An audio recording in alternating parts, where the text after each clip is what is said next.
সন্ধ্যার পর ইন্দুমতি বিশেষভাবে সাজসজ্জা করে তার স্বামীর ঘরে প্রবেশ করে জিজ্ঞেস করল, কি হচ্ছে? নরেন্দ্র একখানা বাংলা মাসিক পত্রিকা পড়ছিল। মুখ তুলে নিঃশব্দে কিছুক্ষণ স্ত্রীর মুখের দিকে তাকিয়ে থেকে পত্রিকাটি হাতে তুলে দিল।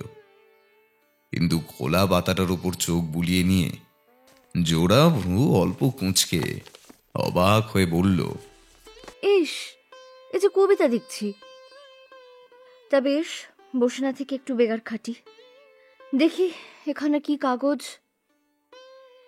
ও, সরস্বতী। কেন সপ্রকাশ ছাপালো না বুঝি?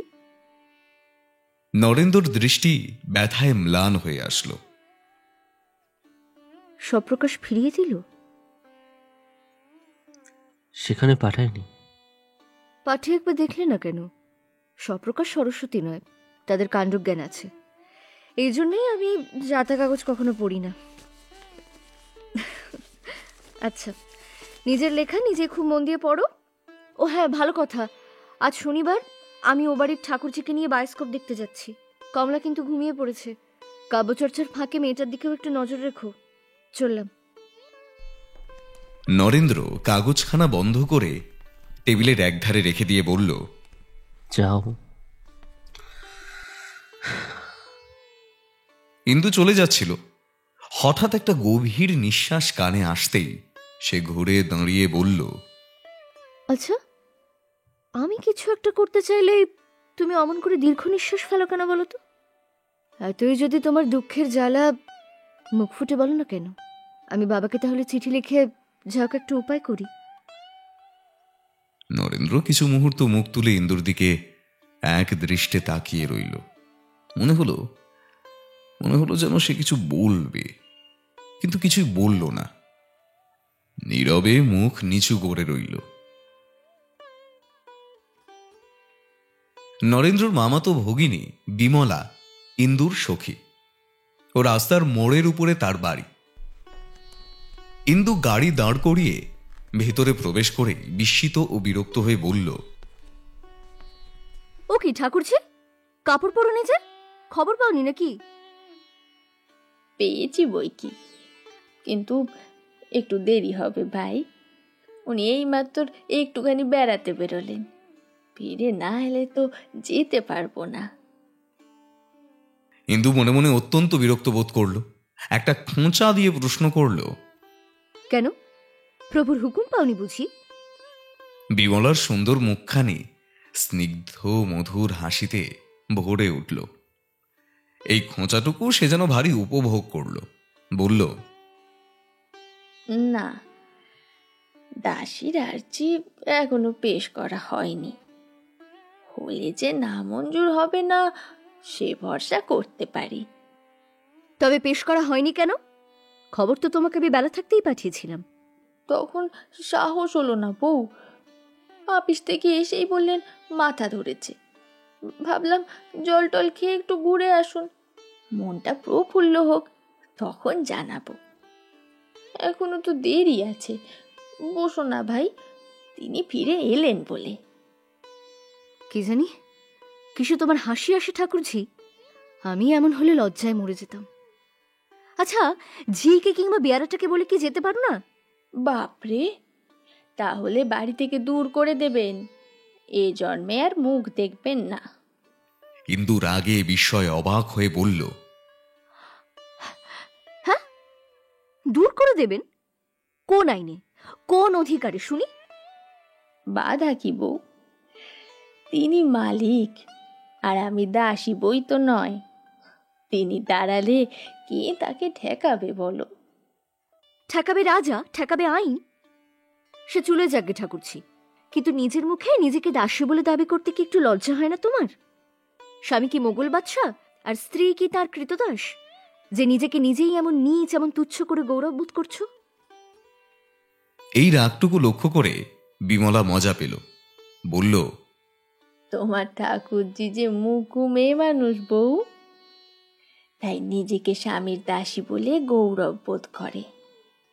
আচ্ছা, জিজ্ঞাসা করি ভাই, তুমি যে এত কথা বলছো, তুমি কি বাড়ি থেকে বেরিয়েছো দাদার হুকুম না নিয়ে? হুকুম? কেন? কে জন্যে? তিনি নিজে যখন কোথাও যান আমার হুকুমের জন্য অপেক্ষা করেন কি? আমি যাচ্ছি শুধু এই কথা তাকে জানিয়ে এসেছি। তবে এ কথা মানি যে আমার মতো গুণের স্বামী কম মানুষের ভাগ্যেই জোটে। আমার কোনো ইচ্ছেতেই তিনি বাধা দেন না। কিন্তু এমন যদি নাও হতো, তিনি যদি নিতান্ত অবিবেচক হতেন, তাহলেও তোমাকে বলছি ঠাকুরজি, আমি নিজের সম্মান 16 আনা বজায় রাখতে পারতাম। কিছুতেই তোমাদের মতো একথা ভুলতে পারতাম না যে আমি সঙ্গিনী, সহধর্মিনী, তার কৃতদাসী নই। যেন ঠাকুরজি, এমন করেই আমাদের দেশের সমস্ত মেয়ে মানুষ পুরুষের কাছে মাথা মুড়িয়ে এত তুচ্ছ এমন খেলনার পুতুল হয়ে দাঁড়িয়েছে। নিজের সম্ভ্রম নিজে না রাখলে কেউ কি দেয় ঠাকুরজি? কেউ না। আমার না হয় এমন স্বামী, তবুও কখনো আমি তাকে একথা ভাববার অবকাশ দিইনি যে তিনি প্রভু আর আমি স্ত্রী বলেই তার বাঁধি। আমার নারী দেহেও ভগবান বাস করে, একথা আমি নিজেও ভুলিনি আর তাকেও ভুলতে দিইনি। বিমলা চুপ করে শুনে একটা নিঃশ্বাস ফেলল, কিন্তু তাতে তার লজ্জা বা অনুশোচনা কিছুই প্রকাশ পেল না। বলল, জানি না বউ, আত্মসম্ভ্রম আদায় করা কি, কিন্তু তার পায়ে আত্মবিসর্জন দেওয়াটা বুঝি। ওই যে উনি এলেন, একটু বসো ভাই, আমি শিগগির হুকুম নিয়ে আসি। ইন্দু এই হাসিটুকু দেখতে পেল, তার সর্বাঙ্গে রাগে রিরি করে জ্বলতে থাকল।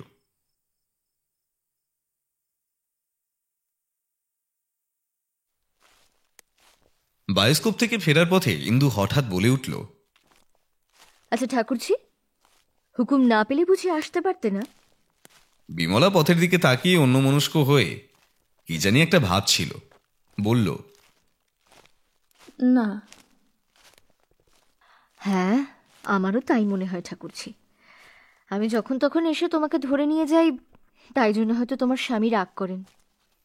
বিমলা মুখ ফিরিয়ে বলল, তাহলে আমি নিজেই বা যাবো কেন বউ? বরং আমার ভয় হয় তুমি এমন করে এসো বলে। হয়তো মনে মনে উনি আমার উপর বিরক্ত হন।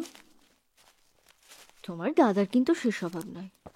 আগে তো কখনো তিনি নিজের অধিকারের বাইরে পা দেন না। তাছাড়া আমার কাজে রাগ করবেন না, এই আমি ঠিক জানি। এই স্পর্ধা তার স্বপ্নেও আসে না। বিমলা এই 2 মিনিট স্থির থেকে গভীর একটা নিঃশ্বাস ফেলে মৃদু কণ্ঠে বলে উঠল, বউ, দাদা তোমাকে কি ভালোই না বাসেন, কিন্তু তুমি মনে হয়। তার কথা অস্বীকার করি না, কিন্তু আমার সম্বন্ধে তোমার এমন সন্দেহ হলো কিসে? তা জানি নে বউ, কিন্তু যেন মনে হয়। কেন হয় যেন ঠাকুরজি? তোমাদের মতো পায়ে লুটিয়ে পড়া ভালোবাসা আমার নেই বলে। আর ঈশ্বর করুন আমার নারী মর্যাদাকে ডিঙিয়ে যেন কোনোদিনও আমার ভালোবাসা মাথা তুলে উঠতেই না পারে। যে ভালোবাসা আমার স্বাধীন সত্তাকে লঙ্ঘন করে যায়, সে ভালোবাসাকে আমি আন্তরিকভাবে ঘৃণা করি। কথাটা বলে একটু চুপ করে থেকে ইন্দু আবার বলল, কি হলো? কথা বলছো না যে ঠাকুরজি? কি ভাবছো? কিছু না, প্রার্থনা করি দাদা তোমাকে চিরদিনই এমন করেই ভালোবাসুন। কারণ যতই কেন বলো না বউ, মেয়ে মানুষের স্বামীর ভালোবাসার চেয়ে বিশ্ব ব্রহ্মাণ্ড বড় নয়।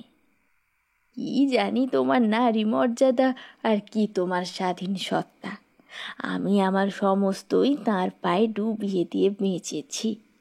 সত্যি বলছি বউ, আমার তো এমনই দশা হয়েছে যে নিজের ইচ্ছে বলেও যেন আর কিছু বাকি নেই, তাঁর ইচ্ছেই। ইস, ছি ছি ছি ছি, চুপ করো, চুপ করো। বিমলা চমকে উঠে চুপ করল।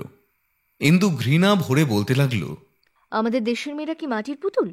প্রাণ নেই, আত্মা নেই, কিছু নেই? আচ্ছা জিজ্ঞাসা করি, এত করে কি পেয়েছো? আমার চেয়ে বেশি ভালোবাসা আদায় করতে পেরেছো বুঝি? ঠাকুরজি, ভালোবাসা মেপে দেখার যে যন্ত্র নেই, নইলে মেপে দেখাতে পারতাম। যাক সে কথা। কিন্তু কেন জানো? নিজেকে তোমাদের মতো নিচু করিনি বলে, তোমাদের এই কাঙাল বৃত্তি মাথায় তুলে নিইনি বলে আমার ভারী দুঃখ হয় ঠাকুরজি। কেন তিনি এত শান্ত, এত নিরীহ? কিছুতেই একটা কথা বলেন না। নইলে দেখিয়ে দিতাম, তিনি যাকে গ্রাহ্য করেন না সেও মানুষ, সেও অগ্রাহ্য করতে জানে, সেও আত্মমর্যাদা হারিয়ে ভালোবাসতে চায় না। ইন্দু বিমলাকে দেখে বলে উঠল, ওমা, ও আবার কি? মুখ ফিরিয়ে হাসছো যে? বিমলা জোর করে হাসি চেপে রেখে বলল, কই, না তো। কই না কেন? এখনো তো তোমার ঠোঁটে হাসি লেগে রয়েছে। লেগে রয়েছে তোমার কথা শুনে। ওগো বউ, অনেক পেয়েছো বলেই এত কথা বেরোচ্ছে, আর না পেলে? তাহলে বেরোতো না। ভুল, ভুল ঠাকুরজি। সকলেই তোমার মতন নয়, সকলেই ভিক্ষে চেয়ে বেড়ায় না। আত্মগৌরব বোঝে এমন নারীও সংসারে আছে। এবার বিমলার হাসি ধীরে ধীরে চলে গেল। বলল, তা জানি। সেই জানলে আর বলতে না। যাই হোক, এখন থেকে জানো যে ভিক্ষে চায় না, নিজের জোরে আদায় করে এমন লোকও আছে। আচ্ছা, এই যে বাড়ি এসে পড়েছি, একবার নামবে নাকি? না গো, আমিও বাড়ি যাই। গাড়োয়ান, ওই যে ওই গলিতে চলো। দাদাকে আমার প্রণাম দিও বউ। দেব। গাড়োয়ান, চলো।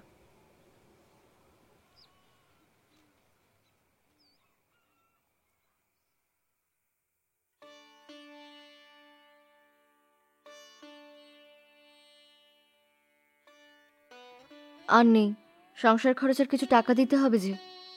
স্ত্রীর আবেদনে নরেন্দ্র আশ্চর্য হল। এর মধ্যেই 200 টাকা ফুরিয়ে গেল।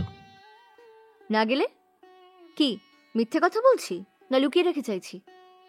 নরেন্দ্রের চোখে একটা ভয়ের ছায়া দেখা গেল।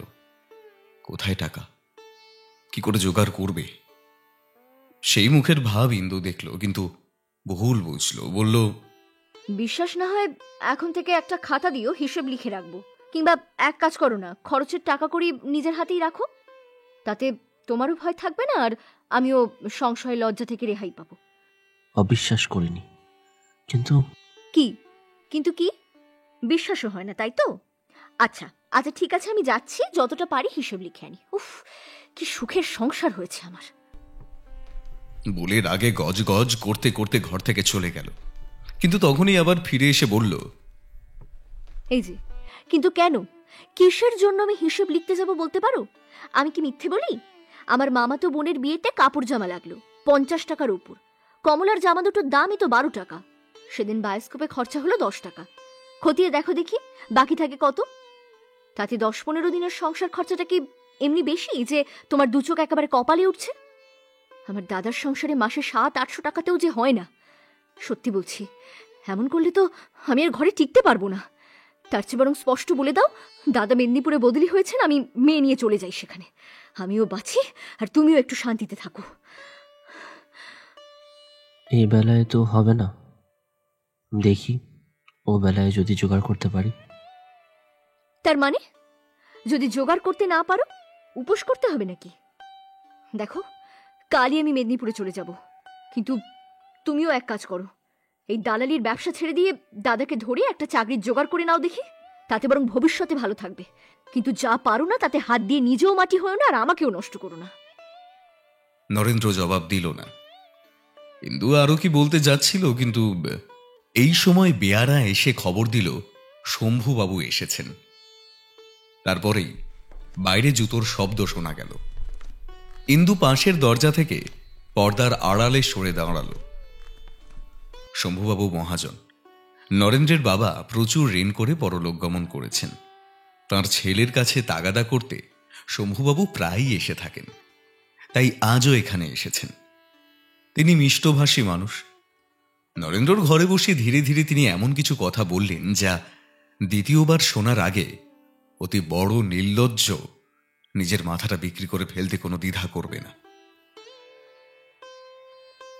শম্ভুবাবু চলে গেলে ইন্দু নরেন্দ্রের সামনে এসে দাঁড়ালো। জিজ্ঞাসা করল, ইনি কে? ইনি শম্ভুবাবু। তারপরে কেন এসেছিলেন? কিছু টাকা পাবেন তাই এসেছিলেন। সে টের পেয়েছি, কিন্তু ধার করেছিলে কেন? নরেন্দ্রের প্রশ্নের জবাবটা একটু ঘুরিয়ে দিয়ে বলল, বাবা হঠাৎ মারা গেলেন, তাই। তোমার বাবা কি পৃথিবীর শুদ্ধ লোকের কাছে ধার দেনা করে গেছেন? এই দেনা শোধ করবে কে? তুমি। কি করে করবে শুনি? এতগুলো প্রশ্নের জবাব এক নিঃশ্বাসে দেওয়া যায় না। ইন্দু নিজেও সেজন্য অপেক্ষা করল না, তখনই বলল, বেশ তো, তোমার বাবা না হয় হঠাৎ মারা গেলেন, কিন্তু তুমি তো আর হঠাৎ করে বিয়ে করনি। বাবাকে এসব ব্যাপারে তোমার তো জানানো উচিত ছিল। আমাকে গোপন করাটাও তোমার উচিত হয়নি। লোকের মুখে শুনি তুমি নাকি ভারী ধর্মভীরু লোক। বলি, এসব বুঝি তোমার ধর্মশাস্ত্রে লেখে না, তাই না? কথাগুলো বলে ঠিক যেন সে যুদ্ধ ঘোষণা করে স্বামীর মুখের দিকে তাকিয়ে থাকল। কিন্তু হায় রে, এতগুলো সুতীক্ষ্ণ কথার বান যার উপর এমন নিষ্ঠুরভাবে ঝরে পড়ল, ভগবান তাকে কি নিরস্ত্র কি নিরুপায় করেই সংসারে পাঠিয়েছিলেন? কাউকে কোনো কারণেই প্রতিঘাত করবার সাধ্যটুকু তার ছিল না, শুধু সাধ্য ছিল সহ্য করার। আঘাতের সমস্ত বেদনাই তাই নিজের মধ্যে ঘুরপাক খেয়ে অল্প সময়ের মধ্যে নিস্তব্ধ হয়ে যেত। কিন্তু সেই স্বল্প সময়টুকু আজ আর পাওয়া গেল না। শম্ভুবাবুর কথা জ্বালা একটু শান্ত হওয়ার আগেই ইন্দু তাতে এমন ভীষণ তীব্র জ্বালা ধরিয়ে দিল যে তারই অসহ্য যন্ত্রণায় আছে প্রত্যুত্তরে একটা কঠোর কথা বলতে প্রস্তুত হয়ে উঠল, কিন্তু শেষ রক্ষা করতে পারল না। এই অক্ষমের নিষ্ফল প্রস্তুতি মাথা তুলতেই ফেটে ভেঙে পড়ল। শুধু হালকাভাবে বলল, কিন্তু বাবার সম্বন্ধে কি তোমার এরকম করে বলা উচিত? না, উচিত নয়, কিন্তু আমার উচিত অনুচিতের কথা তোমাকে মীমাংসা করে দিতে তো বলিনি। কেন কেন তোমাদের সমস্ত ব্যাপার বাবাকে খুলে বলনি? আমি কিছুই গোপন করিনি ইন্দু। তাছাড়া তিনি বাবার ছোটবেলার বন্ধু ছিলেন, নিজেই সমস্তটা জানতেন। মনের অসহ্য কষ্টে ও বিস্ময়ে নরেন্দ্র নিস্তব্ধ হয়ে তাকিয়ে থেকে মাথা নিচু করল। স্ত্রীর এই রাগের কারণে একদমই সঠিক সত্য কিংবা ঝগড়ার ছলনা মাত্র। হঠাৎ সে যেন ঠাহর করতে পারল না। এখানে গোরার কথা একটু বলা জরুরি। একসময় বহুকাল উভয় পরিবার পাশাপাশি বাস করতেন এবং বিয়েটা সেই সময় এইভাবে স্থির হয়েছিল। কিন্তু হঠাৎ একসময় ইন্দুর বাবা নিজের মতো পরিবর্তন করে মেয়েকে একটু বেশি বয়স পর্যন্ত অবিবাহিত রেখে লেখাপড়া শেখানোর সিদ্ধান্ত নেওয়ায় বিয়ের সম্বন্ধও ভেঙে যায়। কয়েক বছর পরে ইন্দুর 18 বছর বয়সে আবার যখন কথা ওঠে, তখন কলকাতায় ফিরে এসে শুনলেন নরেন্দ্রের বাবা মারা গেছেন। সেই সময় নরেন্দ্রের সাংসারিক অবস্থা ইন্দুর বাবা মা যথেষ্ট আলোচনা করেছিলেন, এমনকি তাদের এই বিয়েতে মত পর্যন্ত ছিল না। শুধু বয়স্থা শিক্ষিতা কন্যার প্রবল অনুরোধ উপেক্ষা করতে না পেরেই অবশেষে তারা রাজি হয়ে গিয়েছিলেন।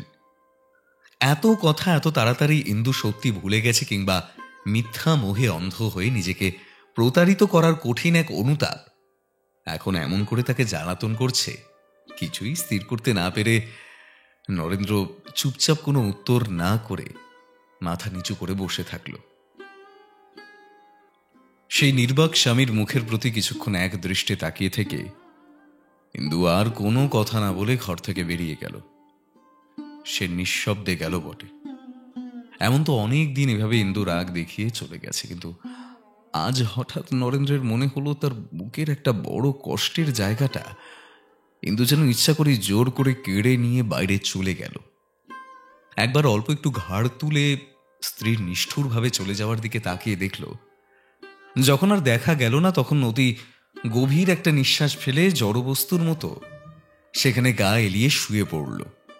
হঠাৎ আজ প্রথমে মনে হলো সমস্ত মিথ্যা, সবটাই ফাঁকি।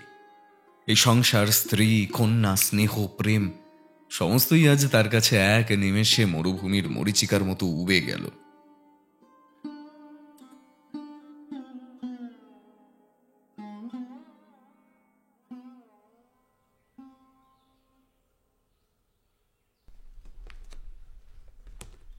দাদা, কে রে বিমলা? আয় বোন, বস। এই বলে নরেন্দ্র বিছানার উপরে উঠে বসল। তার দুই ঠোঁটের মাঝখানে কষ্টের যে চিহ্নটুকু প্রকাশ পেল সেটা বিমলার চোখ এড়ালো না। অনেক দিন দেখিনি তোকে দিদি, ভালো আছিস তো? বিমলার চোখ দুটো ছল ছল করে উঠল। সে ধীরে ধীরে কাছে এসে বলল, কেন দাদা, তোমার অসুখের কথা আমাকে এতদিন জানাওনি কেন? অসুখ তেমন কিছুই ছিল না বোন, শুধু সেই বুকের ব্যথাটা একটু। একটু বই কি, উঠে বসতে পারো না তো? ডাক্তার কি বললে? ডাক্তার? ডাক্তার ডেকে কি হবে রে? ও, আপনি সেরে যাবে।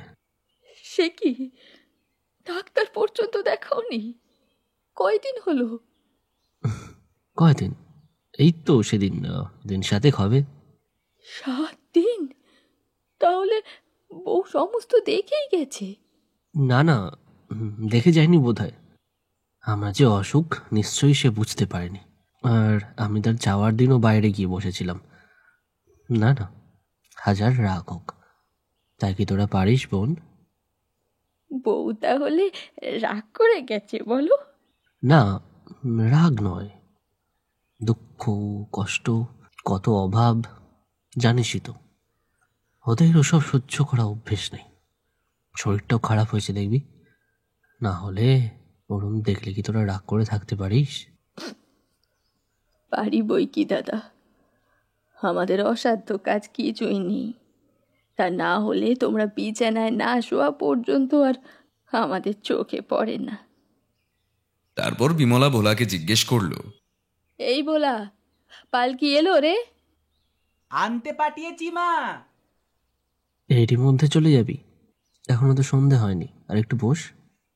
না দাদা, সন্ধে হলে হিম পড়বে। এই বলা, পালকি একেবারে ভিতরে আনিস। ভেতরে কেন বিমলা? ভিতরেই ভালো দাদা, এই ব্যথা নিয়ে তোমার বাইরে গিয়ে উঠতে কষ্ট হবে। আমাকে নিয়ে যাবি? পাগল!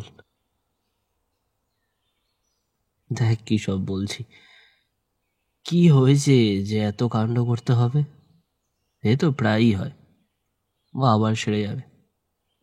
তাই যাক দাদা, কিন্তু ভাই তো আমার আর নেই যে তোমাকে হারালে আরেকটি পাবো। ওই যে পালকি চলে এলো, এই চাদরখানা বেশ ভালো করে গায়ে জড়িয়ে নিও। বলা, আর একটু এগিয়ে আনতে বল। না দাদা, এ সময় তোমাকে চোখে চোখে না রাখতে পারলে আমি বিন্দুমাত্র স্বস্তি পাবো না। কিন্তু আমাকে নিয়ে যেতে চাইবি বুঝলে, আমি তোকে বলতাম না, খবরও দিতাম না। তোমাদের বোঝা তোমাদেরই থাক দাদা, আমাকে আর শুনিও না। আচ্ছা, কি করে মুখে আনলে বলো তো? এই অবস্থায় তোমাকে একলা ফেলে রেখে আমি যেতে পারি? সত্যি কথা বলো। চল যাই। দাদা, কি রে? আজ রাতেই বউকে একখানা খবর পাঠিয়ে দিই, কাল সকালে চলে আসুক। না না, সে দরকার নেই। কেন নেই? মেদিনীপুর তো বেশি দূরে নয়, একবার আসুক, না হয় আবার চলে যাবে। না রে বিমলা, বলছি তো না, সত্যিই তার শরীরটা ভালো নেই, দুদিন বরং জুড়োক। আমি তোর কাছে থেকে যদি ভালো না হতে পারি তো আর কিছুতেই পারবো না। বেশ, যাই হোক। তা হ্যাঁ রে, এই আমি যে যাচ্ছি গগনবাবু শুনেছেন? তিনি তো এখনো আপিস থেকেই পেরেননি। তবে তবে আবার কি, তোমার ভয় নেই দাদা, তার বেশ বড় বড় দুটো চোখ আছে, আমরা গেলেই দেখতে পাবেন। নরেন্দ্র বিছানায় শুয়ে পড়ে বলল,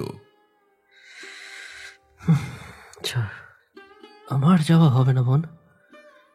কেন? গগনবাবুর অমতে অমন করলে মাথা করে মরবো দাদা।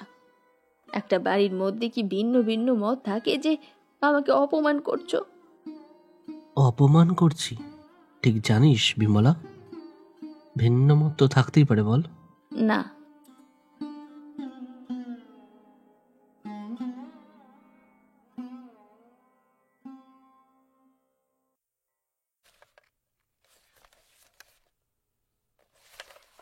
বিমলা দাদার দরকারি জামাকাপড় গুছিয়ে নিচ্ছিল।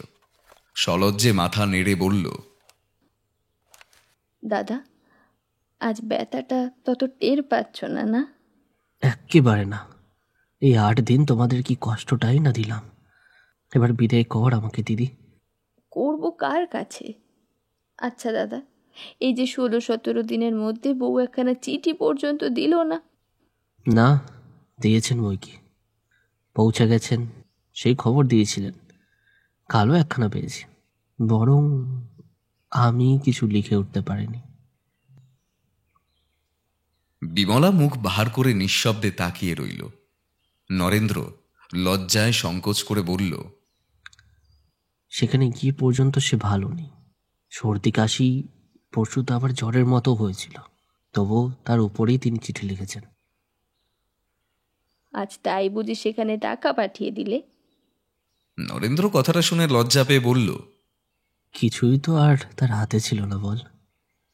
বাড়ির পাশে একটা মেলা বসেছে লিখেছেন, সেটা শেষ হয়ে গেলেই ফিরবেন। তা তোমাকে চিঠিপত্র লেখেনি কিছু? পেরেছেন বই কি, কাল আমিও একখানা 4 পাতা জোড়া চিঠি পেয়েছি। পেয়েছিস? পাবি বই কি, কিন্তু তার জবাবটা।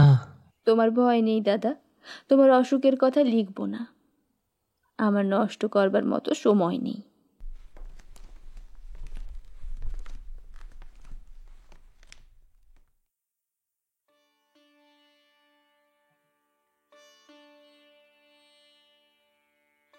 সন্ধ্যা নামার আগে খোলা জানালার ভেতর থেকে ম্লান আকাশের দিকে তাকিয়ে নরেন্দ্র অনেকক্ষণ স্তব্ধভাবে বসেছিল। চুপ করে কি ভাবছো দাদা? নরেন্দ্র মুখ ফিরিয়ে নিয়ে বলল, কিছুই ভাবিনি বোন, মনে মনে তোকে আশীর্বাদ করছিলাম, যেন এমন ভাবি তোর সারাটা জীবন সুখের কাটে। বিমলা কাছে এসে তাকে একটা প্রণাম করে চৌকির উপর বসল। আচ্ছা বিমলা, দুপুরবেলা তো রাগ করে চলে গেলি কেন বলতো? আমি অন্যায় সহ্য করতে পারি না। কেন তুমি অত কি বল? ইন্দুর দিক থেকে একবার ভেবে দেখ, আমি তো তাকে সুখে রাখতে পারিনি। সুখে থাকতে পারার ক্ষমতা থাকা চাই দাদা। সে যা পেয়েছে সেটা কয়জন পায়, কিন্তু সৌভাগ্যকে মাথায় তুলে নিতে হয়, নইলে। কথাটা শেষ করার আগেই বিমলা লজ্জায় মাথা নিচু করল। নরেন্দ্র নীরবে স্নিগ্ধ সস্নেহ দৃষ্টিতে এই বোনের দিকে অনেকক্ষণ তাকিয়ে থেকে বলল, লজ্জা করি না দিদি।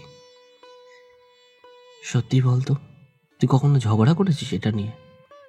উনি বলেছেন বুঝি? তা তো বলবেই। না না, গগনবাবু কিছুই বলেননি, আমি তোকেই জিজ্ঞেস করছি। বিমলার চোখ মুখ লাল হয়ে গেল।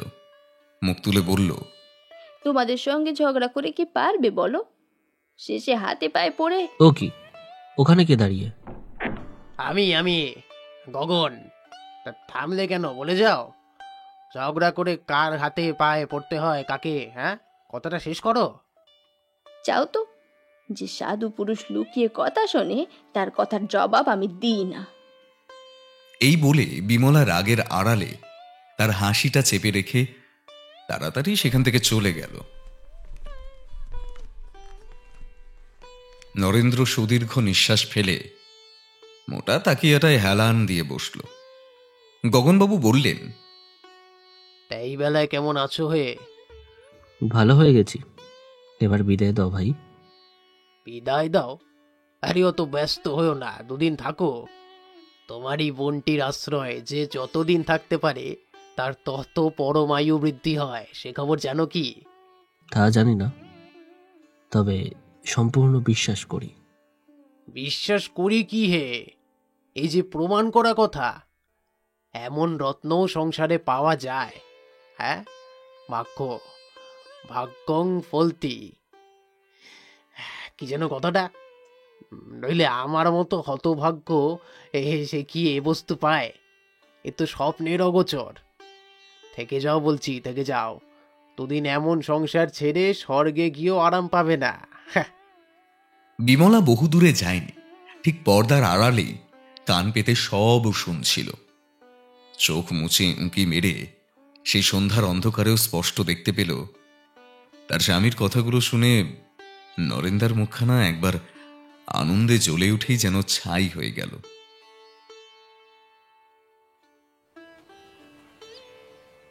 দিন 15 পরে দুপুরে গাড়িতে ইন্দু মেয়ে নিয়ে মেদিনীপুর থেকে ফিরে আসলো। স্ত্রী ও কন্যাকে সুস্থ সবল দেখে নরেন্দ্রর দুর্বল চেহারায় শুকনো মুখে যেন হাসি ফিরে এলো। মুহূর্তের মধ্যে আনন্দে উজ্জ্বল হয়ে উঠল। কেমন আছো ইন্দু? বেশ আছি। কেন? তোমার একটু জ্বরের মতো হয়েছিল শুনেছিলাম, ভারী চিন্তা হচ্ছিল। সেরে গেছে এখন? না হলে ডাক্তার ডাকবে নাকি? নরেন্দ্রের হাসি মুখে বিষণ্ণ ভাব ফুটে উঠল। বলল, না, তাই জিজ্ঞেস করছি। কি হবে করে?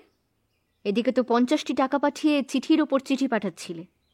কেমন আছো, কেমন আছো, সাবধানে থেকো, সাবধানে থেকো। আমি কি কচি খুকি? না মানে 50টি টাকা কি দাদা আমাকে দিতে পারতেন না? ও টাকা পাঠিয়ে সকলের কাছে আমাকে ছোট করে দেওয়ার কি দরকার ছিল? টাকাটা যেদিন পাঠালে সেদিন বাড়িতে যেন একটা হাসি পড়ে গেল। নরেন্দ্রের মুখটা এই কথার স্রোতে আরো ফ্যাকাশে হয়ে গেল। আস্তে করে বলল, আর জোগাড় করতে পারিনি। না পাঠিয়ে তাই কেন লিখে দিলে না? উফ, আবার সেই নিত্য নেই, শুধু দাও আর দাও। বেশ ছিল এতদিন। স্বাভাবিক তো, বড়লোকের মেয়ে গরিবের ঘরে পড়ার মতো মহাপাপার সংসারে নেই। এই পরম সত্য কথাটি বলে স্বামীর কথার যথার্থ একটা উত্তর দিয়ে ইন্দু অন্যত্র চলে গেল। এই 1 মাস পরে স্বামী স্ত্রীর এই প্রথম দেখা হলো, কিন্তু তাতেও শান্তি নেই। বাইরে এসে ইন্দু এদিক ওদিক ভালো করে দেখে নিয়ে নিজের শোবার ঘরে ঢুকে ভারী আশ্চর্য হয়ে দেখল বাড়ির অন্যান্য স্থানের মতো এখানেও সমস্ত বস্তু রীতিমতো পরিষ্কার পরিচ্ছন্ন করা হচ্ছে। জিজ্ঞাসা করল, এত ঝাড়ামোছা হচ্ছে কেন? নতুন ঝি বলল, আপনি আসবেন বলে। আমি আসবো বলে? হ্যাঁ মা, বাবু তো বলে দিলেন। আপনি ময়লা কিছু তো দেখতে পারেন না, আজ 3 দিন থেকে এইসব আর কি। ইন্দু মনের মধ্যে একটা বড় রকমের গর্ব অনুভব করল, কিন্তু সহজভাবে বলল, ময়লা আর কে দেখতে পারে? তবু ভালো যে। হ্যাঁ মা, লোক লাগিয়ে ওপর নিচ সমস্ত সাফ করা হয়েছে। জি, শোনো, তুমি একবার রামটহলকে ডেকে দাও তো, বাজার থেকে কিছু ফলমূল কিনে আনুক। ফল টল তো সব আছে মা, বাবু আজ সকালে নিজে বাজারে গিয়ে সমস্ত কুটিয়ে কিনে এনেছেন। ডাব আছে? আঙুর আছে বই কি, এক্ষুনি নিয়ে আসছি। বলে দাসী চলে গেল। ইন্দুর মুখের উপর থেকে বিরক্তির মেঘটা সম্পূর্ণ উড়ে গেল। বরং একটু আগে দেখা স্বামীর শুকনো ফ্যাকাশে মুখখানা মনে পড়ায় বুকের মধ্যে কোথাও যেন একটু খচখচ করতে লাগলো। বিশ্রাম করে 2 ঘন্টা পরে সে সন্তুষ্ট মুখে স্বামীর বসবার ঘরে ঢুকে দেখল নরেন্দ্র চশমা খুলে খুব ঝুঁকে বসে কি লিখছে। বলল, অত মন দিয়ে কি লেখা হচ্ছে? কবিতা?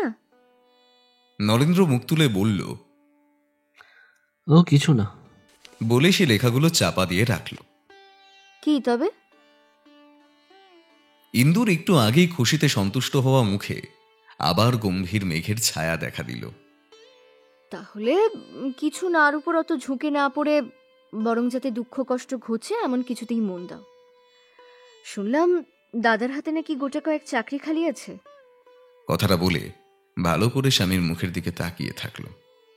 সে নিশ্চয়ই জানে যে এই চাকরি করার কথাটা তাকে চিরদিন আঘাত করে, কিন্তু আজ আশ্চর্য হয়ে দেখল আঘাতের কোনো বেদনার ছাপ তার মুখে স্পষ্টভাবে দেখা গেল না। নরেন্দ্র শান্তভাবে বলল, আর চাকরি করার লোকও সেখানে আছে। এই সম্পূর্ণ অপ্রত্যাশিত উত্তরে ইন্দুর রাগে জ্বলে উঠল। অনেকক্ষণ অবাক হয়ে থেকে বলে উঠল, তা জানি, কিন্তু সেখানে আছে এখানে নেই নাকি? আজকাল ভালো কথা বললে যে তোমার মন্দ হয় দেখছি। ঘরের কোণে ঘাড় গুজে বসে কবিতা লিখতে তোমার লজ্জা করে না? বলে সে চোখ মুখ রাগে লাল করে ঘর থেকে বেরিয়ে গেল। এই ছিল দুজনের দ্বিতীয়বার দেখা হওয়া।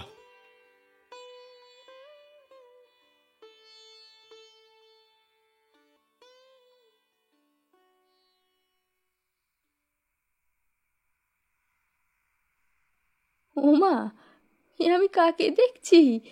কখন এলে বউ? পরশু দুপুরবেলা। পরশু দুপুরবেলা? তাই এত তাড়াতাড়ি আজ সন্ধেবেলায় দেখা দিতে এসেছো?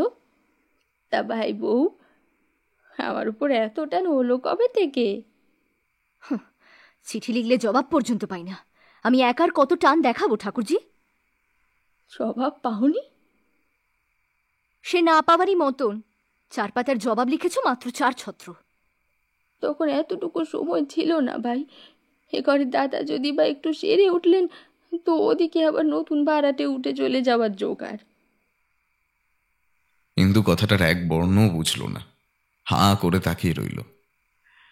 বিমলা সেদিকে মনোযোগ না করেই বলতে লাগলো, সেই মঙ্গলবারটা আমার চিরকাল মনে থাকবে। 7 দিনের দিন খবর পেয়ে দাদাকে নিয়ে এলাম। তার 2 দিন পরে দাদার বুকের যেমন বাড়াবাড়ি, অম্বিকাবাবুর অসুখটাও তেমনই বেড়ে উঠল। তোমাকে বলবো কি বউ, গরম জলে সেঁক দিতে দিতে বাড়ি শুধু লোকের হাতে চামড়া উঠে গেল। সারা দিন রাত কারোর নাওয়া খাওয়া পর্যন্ত হলো না। হ্যাঁ, সাদে কি আর সতী সাদি বলি ওই অম্বিকাবাবুর স্ত্রীকে? ছেলে মানুষ বউ, কিন্তু কি যত্ন, কি স্বামী সেবা! তার পুণ্যেই এ যাত্রা তিনি রক্ষে পেয়ে গেলেন, নইলে ডাক্তার বুদ্ধির সাধ্য ছিল না তাকে ফেরায়। অম্বিকাবাবুকে? কি জানি, ঘাটালের কাছে কোথায় যেন বাড়ি। চিকিৎসার জন্য এখানে এসে আমাদের ওই পাশের বাড়িটা ভাড়া নিয়েছেন। লোকজন নেই, পয়সা কড়িও নেই, শুধু ওনার বউটাই। তোমার দাদার বুঝি খুব বাড়াবাড়ি হয়েছিল? সে রাতে আমার তো সত্যিই ভয় হয়েছিল। ওই তাকের ওপর ওষুধের খালি শিশিগুলোর দিকে একবার তাকিয়ে দেখো না। 3 জন ডাক্তার আর... আচ্ছা বউ, দাদা বুঝি এসব কথা তোমাকে চিঠিতে লেখেননি? ইন্দু অন্যমনস্কভাবে উত্তর দিল, না। এখানে এসে বুঝি শুনলে? ইন্দু তেমনিভাবে জবাব দিল, হ্যাঁ। আমি তো তোমাকে প্রথম দিনেই টেলিগ্রাম করতে চেয়েছিলাম। মাত্র 2-3 ঘন্টার পথ, স্বচ্ছন্দে চলে আসতে পারতে, কিন্তু দাদা কিছুতেই দিলেন না। কি যে তাকে তুমি জাদু করেছ তা তুমি জানো বউ। অসুস্থ শরীরে তুমি ব্যস্ত হও, এই ভয়ে কোনো মতেই খবর দিতে চাইলেন না দাদা। যাকে, ঈশ্বরের ইচ্ছায় ভালো হয়ে গেছেন, নইলে... নইলে? নইলে আর কি হতো ঠাকুরজি? অসুখ সারতেও আমাকে দরকার হয়নি, না সারলেও হয়তো আমাকে দরকার হতো না। এই বলে ইন্দু উঠে গিয়ে ঔষধের খালি শিশিগুলো নেড়ে ছেড়ে ঔষধের গায়ে লেবেলের লেখাগুলো পড়ে দেখতে লাগলো। কিন্তু এই কি হলো? কখনো যা হয়নি আজ হঠাৎই ইন্দু চোখের জলে ঝাপসা হয়ে গেল। কেন? সে কি কেউ নয় যে এত বড় একটা কাণ্ড হয়ে গেল অথচ তাকে জানানো পর্যন্ত হলো না? সে নিজের এমন কি অসুখের কথা লিখেছিল যাতে খবর দেওয়াটাও কেউ উচিত বলে মনে করলেন না? তিনি ভালো হয়েও তো কতগুলো চিঠিতে কত কথা লিখলেন, শুধু নিজের কথাটাই বলতে ভুলে গেলেন। বেশ, এখানে এসেও তো 3 দিন চলে গেল, তবু কি একবারও মনে পড়ল না? ইন্দুর তীব্র অভিমানের সুর বিমলা টের পেয়েছিল। ফিরে এসে বলল, শিশি বোতল নাড়াচাড়া করে আর কি হবে বউ? ওরা কখনো মিথ্যে সাক্ষী দেবে না, তা যতই জোর করো না। এসো, তোমার চা দেওয়া হয়েছে। চলো।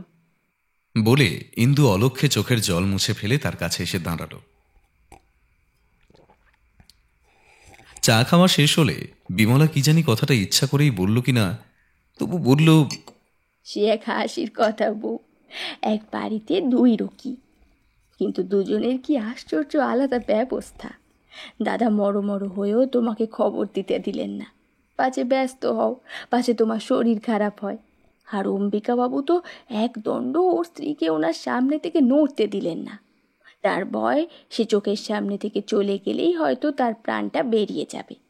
এমনকি তার স্ত্রী ছাড়া তিনি কারো হাতে বিশ্বাস করে ওষুধ খেতেন না। এমন কখন শুনেছ বউ? আমার ওনাকে তো তোমরা সবাই তামাশা করো, কিন্তু অম্বিকাবাবু সকলকে ডিঙিয়ে গেছেন। খেটে খেটে ওনার স্ত্রীর ঠিক মরার মতো চেহারা হয়েছে। বলে ইন্দু উঠে দাঁড়ালো, বলল, আরেকদিন এসে তোমার সত্যি সাধ্যে বউটির সঙ্গে না হয় আলাপ করে যাব। আজ গাড়ি চলে এসেছে, চললাম। তাহলে কাল একবার এসো, আলাপ করলে সত্যি খুশি হবে। হ্যাঁ, সে দেখা যাবে খন, যদি কিছু শিখতে পারি। এই বলে ইন্দু মুখ ভার করে গাড়িতে গিয়ে উঠল। অম্বিকাবাবুর পাগলামি তার মনের মধ্যে আজ সমস্ত যাত্রাপথটা তার স্বামীর প্রতি গভীর মঙ্গল কামনার গায়ে ধুলো ছিটিয়ে অদ্ভুত এক লজ্জা দিতে দিতে চলল।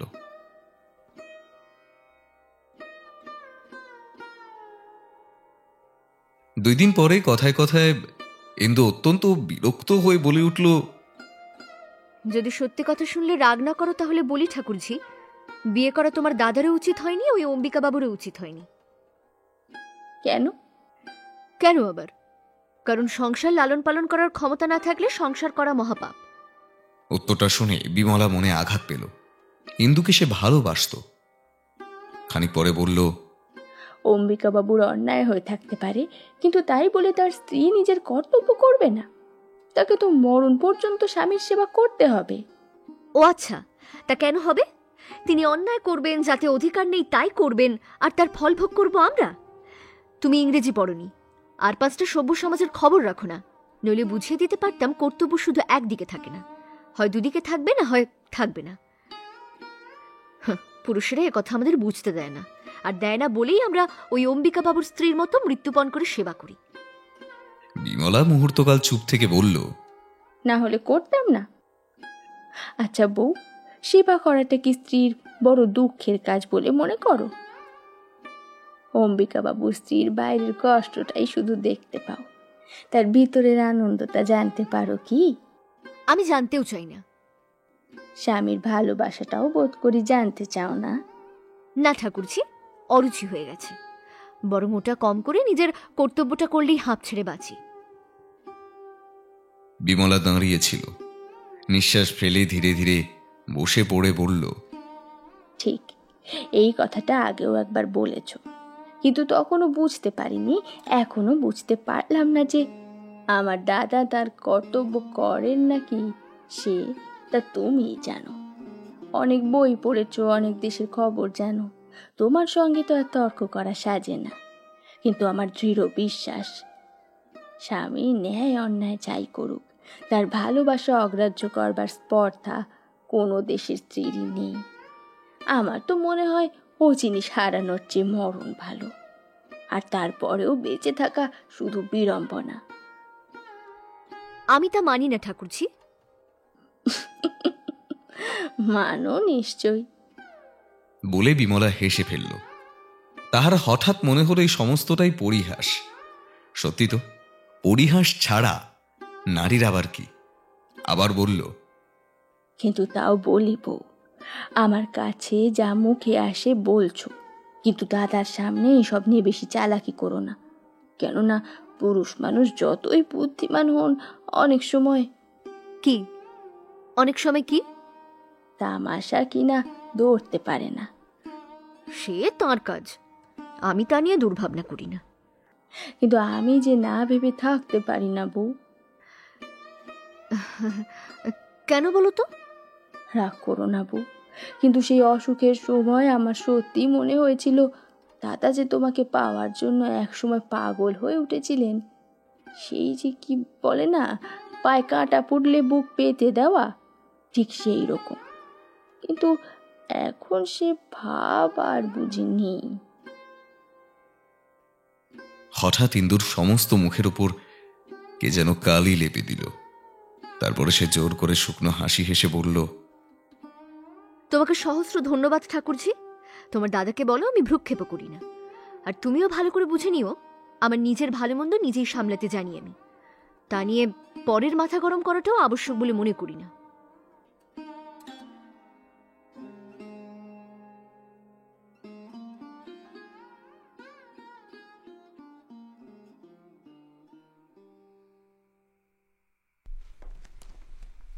ফিরে এসে ইন্দু স্বামীর ঘরে ঢুকে জিজ্ঞাসা করল, আমি মেদিনীপুরে গেলে তোমার অসুখ হয়েছিল?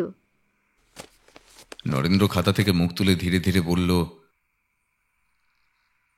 না, ঠিক অসুখ না, সেই ব্যথাটা বেড়েছিল। খরচ বাঁচানোর জন্য ঠাকুরছির ওখানে গিয়ে পড়েছিলে?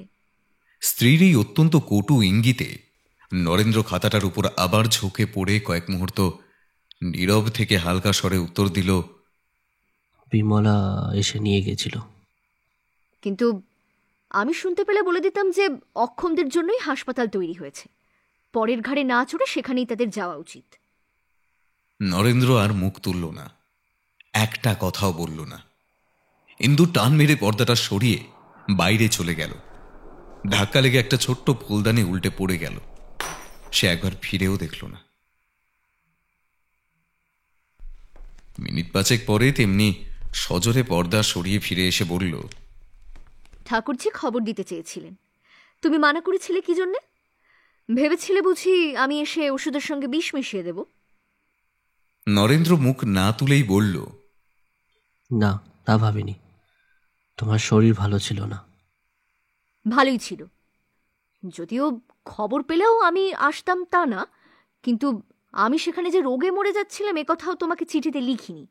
অনর্থক কতগুলো মিথ্যে কথা বলে ঠাকুরজিকে নিষেধ করার কোনো কারণ ছিল না। বলে সে যেমন করে এসেছিল তেমন করেই চলে গেল। নরেন্দ্রও তেমনি করে খাতাটার দিকে তাকিয়ে থাকল, কিন্তু সমস্ত লেখা তাহার কোথাও যেন মুছে গেছে। চোখের সামনে একাকার হয়ে গেল তা।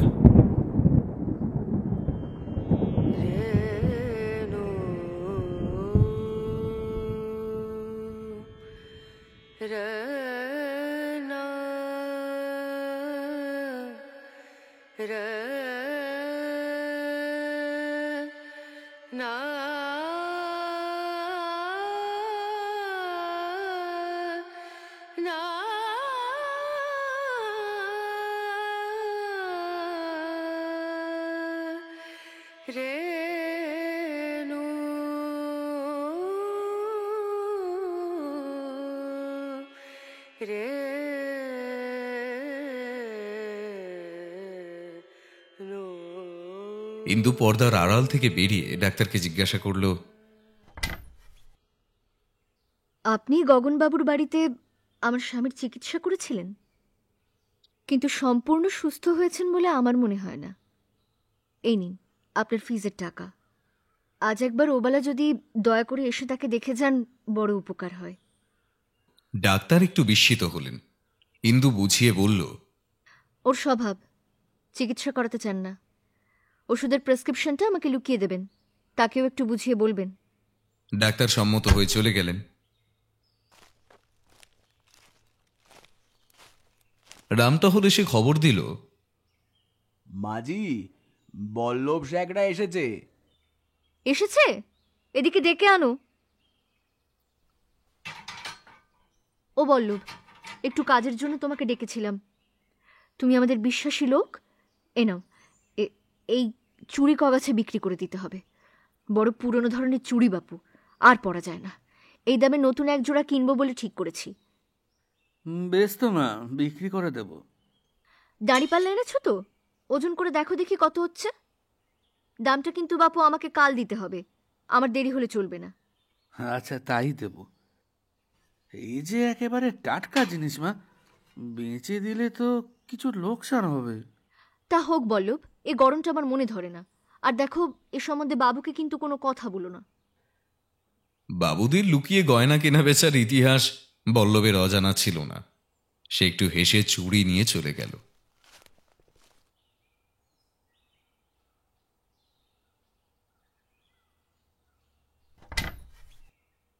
আচ্ছা ডাক্তারবাবু, উনি 5-7 শিশি ওষুধ খেলেন, কিন্তু বুকের ব্যথাটা তো গেল না। গেল না? কই, তিনি তো কিছু বলেন না। জানেন তো, ওই তার স্বভাব। কিন্তু আমি নিশ্চয়ই জানি একটু ব্যথা লেগেই আছে। তাছাড়া শরীর তো সারছে না। দেখুন, আমারও সন্দেহ হয় শুধু ওষুধে কিছু হবে না, একবার জল হাওয়া পরিবর্তন করা দরকার। আহা, এই কথাটা তাকে কেন বলেন না? বললেই তো পারেন। বলেছিলাম একদিন, কিন্তু তিনি প্রয়োজন মনে করেন না। তিনি মনে না করলেই হবে? আপনি তো ডাক্তার, আপনি যা বলবেন তাই তো হওয়া উচিত। বৃদ্ধ চিকিৎসক একটু হাসলেন, কিন্তু নিজের উত্তেজনায় লজ্জিত হয়ে বলল, দেখুন, আমি বড় অস্থির হয়ে পড়েছি। আপনি ওকে খুব ভয় দেখিয়ে দিন। ডাক্তার মাথা নাড়িয়ে ধীরে ধীরে বললেন। এ সকল রোগে ভয় তো আছেই। ইন্দুর মুখ ভয় শুকিয়ে গেল, বলল, হ্যাঁ, সত্যি ভয় আছে? তার মুখের দিকে তাকিয়ে ডাক্তার কিছু জবাব দিতে পারল না। ইন্দুর চোখে জল এসে গেল, বলল, আমি আপনার মেয়ের মতো ডাক্তারবাবু, আমাকে লুকোবেন না। কি হয়েছে আমাকে খুলে বলুন। ঠিক যে কি হয়েছে ডাক্তার তো নিজেও জানতেন না। তিনি নানা রকমভাবে যা বললেন তাতে ইন্দুর ভয় দূর হলো না। সে ঘরে ফিরে এসে কাঁদতে লাগলো।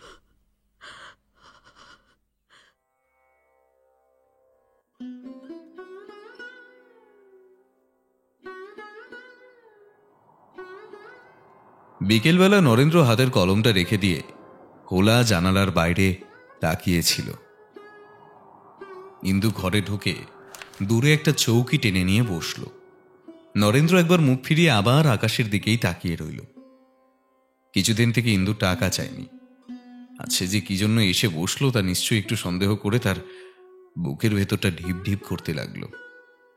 ইন্দু টাকা পয়সার কথা কিছু বলল না, বলল, ডাক্তারবাবু বললেন ব্যথাটা যখন ওষুধে যাচ্ছে না তখন হাওয়া বদল করা দরকার। একবার বাইরে বেরিয়ে আসলে কেমন হয়? নরেন্দ্র হঠাৎ চমকে উঠল। বহুদিনের অজানা কোনো বড় স্নেহের ধন যেন কোথাও লুকিয়ে তাকে ডাক দিল। ইন্দুর এই স্নেহের কণ্ঠস্বর সে তো ভুলেই গিয়েছিল। তাই মুখ ফিরিয়ে হতবুদ্ধির মতো তাকিয়ে থেকে কিছুক্ষণের জন্য কি যেন মনে মনে খুঁজতে লাগলো। কি বলো, তাহলে কালি গুছিয়ে নিয়ে বেরিয়ে পড়া যাক?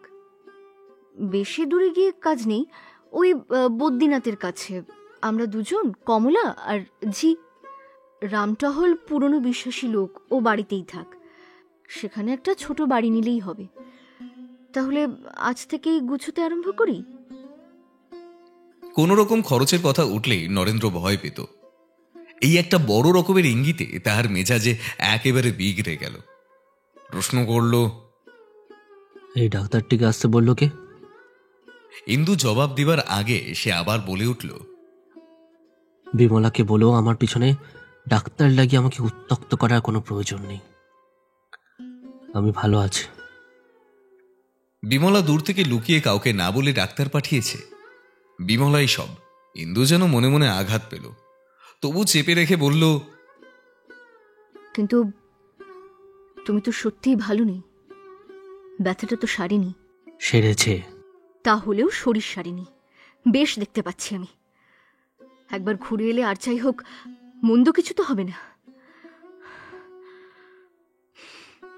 নরেন্দ্র ভেতরে বাইরে এমন জায়গায় উপস্থিত হয়েছিল যেখানে সহ্য করার ক্ষমতা শেষ হয়ে গেছিল।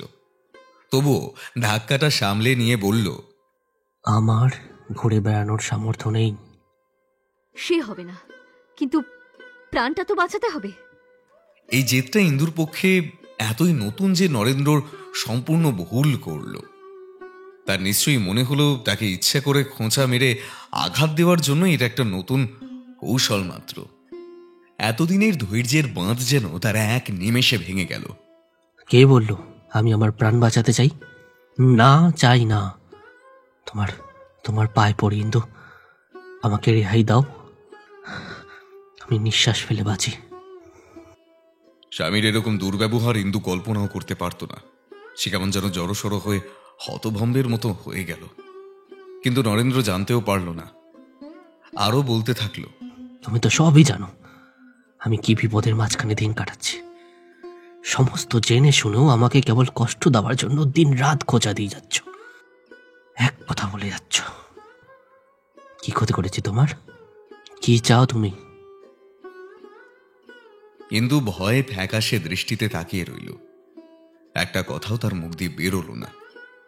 চেঁচামেচি উত্তেজনা নরেন্দ্রের পক্ষে যে কি অস্বাভাবিক তা এইবার সে নিজেই টের পেল। গলার স্বর নিচু করে বলল,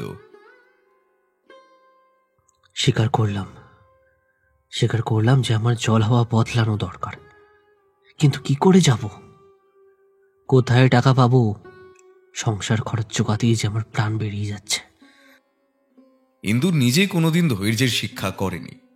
কারোর কাছে নত হতে তার মাথা যেন কাটা যেত। আজ কিন্তু সে ভয় পেয়ে গিয়েছিল। নিচু গলায় বলল, টাকা নেই বটে, কিন্তু অনেক টাকার গয়না তো আমাদের আছে। আছে, কিন্তু আমাদের নেই, তোমার আছে। তোমার বাবা দিয়েছেন তোমাকে, আর আমার তাতে একটু অধিকার নেই।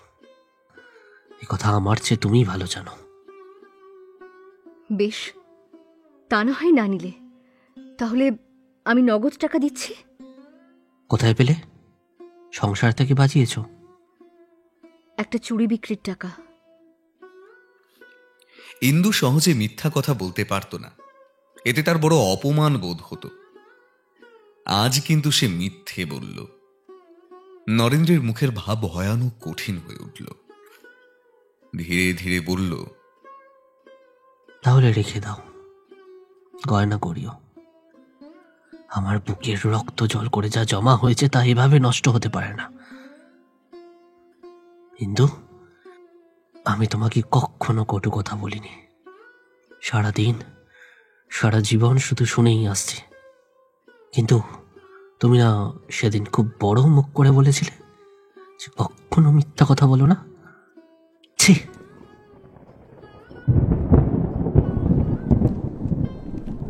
কি হচ্ছে গো বউ? বলে বিমলা ভিতরে এসে দাঁড়ালো। ইন্দু মেয়েকে এনে তার গলার হারটা দুই হাতে সজোরে ছিঁড়ে ফেলে স্বামীর মুখের সামনে ছুঁড়ে ফেলে দিয়ে বলল, মিথ্যে বলতে আমি জানতাম না, তোমার কাছেই শিখেছি। তবু এখনো পেতলকে সোনা বলে চালাতে শিখিনি। যে স্ত্রীলোককে ঠকায়, নিজের মেয়েকে ঠকায়, তার আর কি বাকি থাকে গো? সে অপরকে মিথ্যেবাদী বলে কি করি? হ্যাঁ, নরেন্দ্র ছিঁড়ে যাওয়া হারটা তুলে নিয়ে প্রশ্ন করল, কি করে জানলে পেতল? যাচাই করিয়েছ? তোমার বোনকে যাচাই করে দেখতে বলো। বলে সে দুই চোখ রাগে লাল করে বিমলার দিকে তাকালো। বিমলা দুই পা পিছিয়ে গিয়ে বলল, ও কাজ আমার নয় বউ। আমি এতই তোর নই যে দাদার দেওয়া গয়না সে একটা ডেকে যাচাই করে দেখব। ইন্দু, তোমাকেও দু একখানা গয়না দিয়েছি আমি, কখনো সেগুলো যাচাই করে দেখেছ? দেখিনি, কিন্তু এবার দেখব। দেখো, সেগুলো পেতল নয়। ভগিনীর মুখের পানে চেয়ে হারটা দেখিয়ে বলল, বিমলা, জানিস তো বোন, ইন্দু ঠিকই বলছে, ওটা পেতলই বটে। যে দুঃখে বাপ হয়ে নিজের মেয়েকে তার জন্মদিনে তাকে ঠকিয়েছি সেটা তুই বুঝবি। তবু মেয়েকে ঠকাতে পেরেছি, কিন্তু নিজের স্ত্রীকে ঠকাতে সাহস করিনি।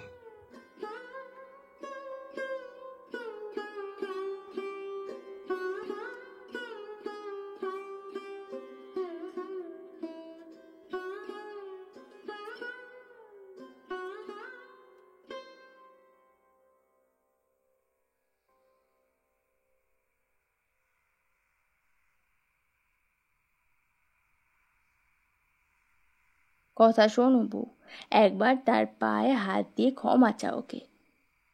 কেন? কি দুঃখে? আমার মাথা কেটে ফেললেও আমি তা পারবো না ঠাকুরজি। কেন পারবে না?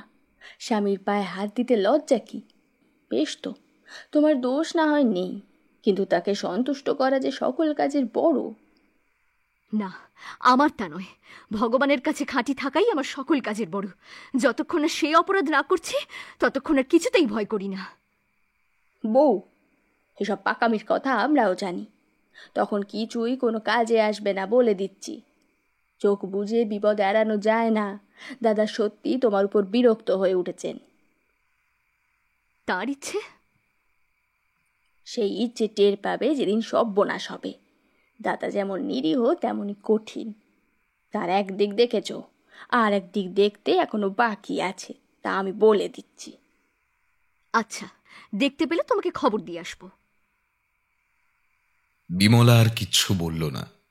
খানিকক্ষণ চুপ করে থেকে নিঃশ্বাস ফেলে ধীরে ধীরে বলল, তা সত্যি, বিশ্বাস হয় না বটে। স্বামী স্নেহে বঞ্চিত হব, কিন্তু সে মানুষ যে দাদা নয় সেটা অসুখের সময় তাকে ভালো করে চিনেছি। মনের দরজা তার একবার বন্ধ হয়ে গেলে আর খোলা যাবে না। খোলা না পাই বাইরেই পড়ে থাকবো, খুলে দেওয়ার জন্য তার পায়ে ধরেও সাধবো না, আর তোমাকেও সুপারিশ করতে ডাকবো না। ও কি ঠাকুরজি, রাগ করে চললে নাকি? রাগ নয়, দুঃখ করে যাচ্ছি। বউ, নিজের বোনের চেয়েও তোমাকে বেশি ভালোবেসেছি বলেই প্রাণটা কেঁদে কেঁদে ওঠে। দাদা যে অমন করে বলতে পারেন, আমি তো চোখে দেখে না গেলে বিশ্বাসই করতাম না। হত বক্তৃতা আর কখনো তার মুখে শুনবে না। বক্তৃতা তুমিও কিছু কম করনি বউ, তবে তিনি যে আর কখনো করবেন না তা আমারও মনে হয়। এক কথা 100 বার বলবার লোক তিনি নন। সেও বটে, তবে কি জানো তো, আরেকটা গুরুতর কারণও ঘটেছে, যাতে আর কোনোদিন স্বপ্নেও চোখ রাঙাতে সাহস করবে না। আমার বাবার চিঠি পেয়েছি, তিনি আমার নামে 10,000 টাকা উইল করে দিয়েছেন। কি বলো ঠাকুরজি, পায়ে ধরবার মতো আর কোনো দরকার আছে বলে মনে হয়? বউ, এর আগে কখনো তোমাকে তিনি চোখ রাঙাননি। তুমি তাকে যে অবস্থায় ফেলে রেখে মেদিনীপুরে চলে গিয়েছিলে সে আমি তো জানি, কিন্তু তবু কোনোদিন এতটুকু তোমার নিন্দে করেননি। হাসি মুখে তোমার সমস্ত দোষ আমার কাছেও ঢেকে রেখেছিলেন। সে কি তোমার টাকার লোভে? বউ, শ্রদ্ধা ছাড়া ভালোবাসা থাকে না। যে জিনিস তুমি তেজ করে অবহেলায় হারাচ্ছ সেই দিন টের পাবে, যেদিন সত্যি সবটা হারিয়ে ফেলবে। কিন্তু এই একটা কথা আমার মনে রেখো, আমার দাদা অত নীচ প্রকৃতির মানুষ নয়। আর না, সন্ধে হয়ে এলো, চললুম। কাল বা পরশু একবার সময় হলে আমাদের বাড়ি এসো। আচ্ছা। বলে ইন্দু পিছনে পিছনে সদর দরজা পর্যন্ত এসে উপস্থিত হল। তার পায়ের শব্দ বিমলা যেন শুনেও শুনতে পেল না।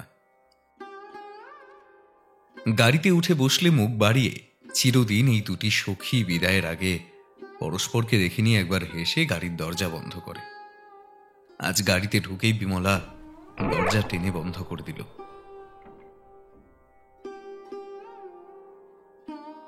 ঘরে ফিরে এসে ইন্দু কমলাকে বুকের কাছে টেনে নিয়ে শুয়ে পড়ল। বিমলা চলে গেল, কিন্তু তার এই গায়ে জ্বালা ধরানো কথাগুলো রেখে গেল। এর উত্তাপ যে কত এবার ইন্দু টের পেল। এই তাপে তার অহংকারের কঠিন বরফের স্তূপ যতই গলে বয়ে যেতে লাগলো, ততই এক একটি নতুন সত্যি তার চোখে পড়তে লাগলো। এত কাদামাটি, আবর্জনা, এত ময়লা, এত কঠিন শিলাখণ্ড যে এই মনের বরফ গলা জলে ঢাকা পড়েছিল, তা তো সে কল্পনাও করেনি। হঠাৎ তার মনের ভিতর থেকে কে যেন জিজ্ঞাসা করে বসল, এ কেমন হয় ইন্দু, যদি তিনি মনে মনে তোমাকে ত্যাগ করেন? তুমি কাছে গিয়ে বসলেও যদি তিনি ঘৃণায় মুখ ফিরিয়ে নেন? তার সারা শরীর কাঁটা দিয়ে উঠল।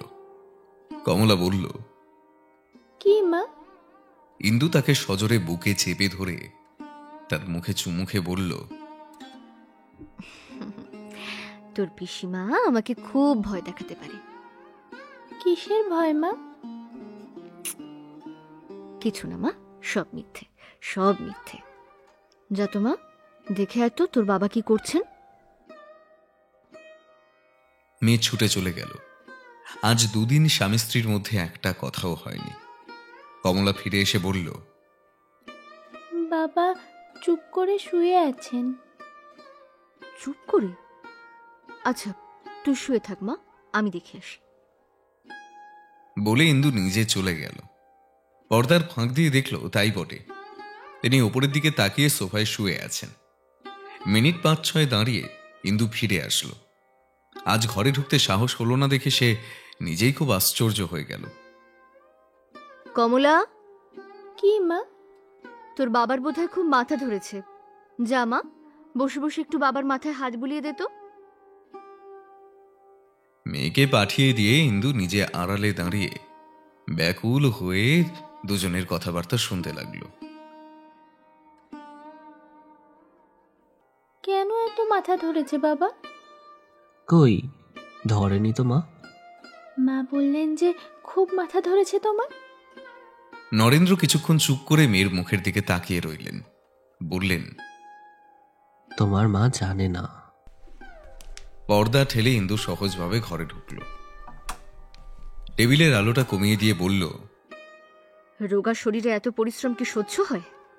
যা তোমা কমলা, ওপর থেকে ওডিকোলনের শিশিটা নিয়ে আয়, আর রামটহলকে একটু বরফ কিনে আনতে বলে দে। চুলের মধ্যে হাত দিয়ে বলল, আগুন উঠছে যেন। নরেন্দ্র চোখ বুজে রইল, কিচ্ছু বলল না। ইন্দু নীরবে মাথায় হাত বুলিয়ে দিতে দিতে অল্প একটু ঝুঁকে স্নেহের স্বরে জিজ্ঞাসা করল, আজ বুকের ব্যথাটা কেমন আছে? তেমনই। তবে এই যে রাগ করে দুদিন ওষুধ খেলে না, বেড়ে গেলে কি হবে বলো তো? আমার শরীরটা ভালো নেই ইন্দু, একটু চুপ করে থাকতে চাই। ইন্দু মনে মনে ভাবল, বাহ, এই কথার জবাব। ইন্দু তাড়াতাড়ি উঠে দাঁড়িয়ে বলল, হ্যাঁ তাই থাকো, আমার ঘাট হয়েছে তোমার ঘরে ঢুকেছিলাম। দরজার কাছে এসে হঠাৎ দাঁড়িয়ে বলল, নিজের প্রাণটা নষ্ট করে আমাকে শাস্তি দিতে তুমি পারবে না। এই চিঠিটা পড়ে দেখো, বাবা আমাকে 10,000 টাকা উইল করে দিয়েছেন। বলে বাঁ হাতের চিঠিটা সোফার দিকে ছুঁড়ে ফেলে দিয়ে বাইরে এসে দাঁড়ালো। তারপর মুখে আঁচল গুজে কান্না চেপে নিজের ঘরে ঢুকে দরজা বন্ধ করে শুয়ে পড়ল। কথা সহ্য করতে হার মানতে সে শেখেনি, অনেক নারী শেখে না। তাই আজ তার সমস্ত প্রচেষ্টা ব্যর্থ হয়ে গেল। সে কি করতে গিয়ে কি করে ফিরে আসলো।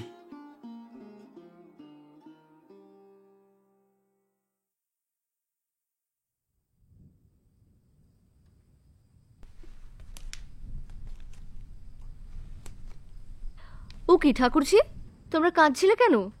চোখ দুটো তোমাদের যে জবা ফুল হয়ে আছে। অম্বিকাবাবুর স্ত্রী শুনছিলেন এবং বিমলা উপুর হয়ে শুয়ে বই পড়ছিল।